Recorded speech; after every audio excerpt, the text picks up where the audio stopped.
अविद्या अस्मिता राग द्वेषा अभिनिवेशः क्लेशः। चूंकि ये 5 क्लेश हैं जो जीव के दुख या जन्म मरण के कारण हैं।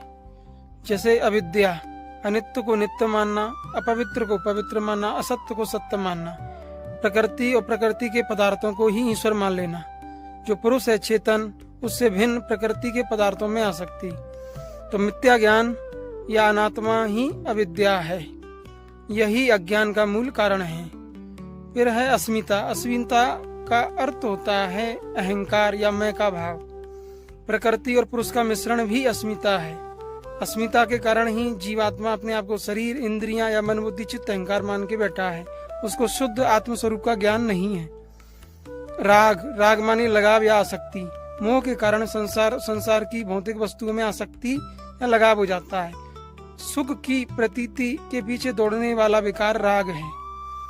और द्वेष नामक क्लेश।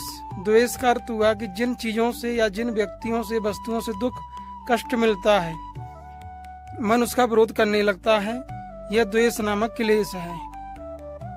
और अंतिम है अभिनिवेश। अभिनिवेश का अर्थ है संचित संस्कारों के प्रति आसक्ति। कुछ विद्वान कहते हैं कि जन्म मरण का भय भी अभिनिवेश है, लेकिन अभिनिवेश की सही व्याख्या है कि हमारे चित्त में कर्म से जो अर्जित संस्कार हैं और उन्हीं संस्कारों के कारण पुनः संसार, भौतिक वस्तु या किन्हीं विशेष चीजों में आसक्ति या ममत्व हो जाता है, यही अभिनिवेश है।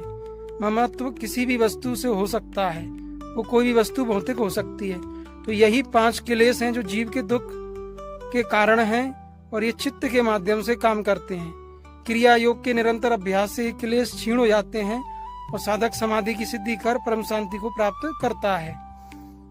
तो अविद्या, अस्मिता, राग, द्वेष, अभिनिवेश ये चित्त की वृत्तियां हैं जो मूलतः अविद्या से ही उत्पन्न हुई। अविद्या का अर्थ होता है अज्ञान, इग्नोरेंस, आत्मज्ञान या कैवल्य ज्ञान का अभाव। और अज्ञान के ही कारण जीवात्मा अपने आप को शरीर, संसार या भौतिक चीजों में आसक्त करता है और आसक्ति के कारण ही वह मोह माया और इस संसार के दुखदायी जीवन में अपना जीवन जीता है। तो इन क्लेशों का नाश क्रिया योग और योग साधना से होता है।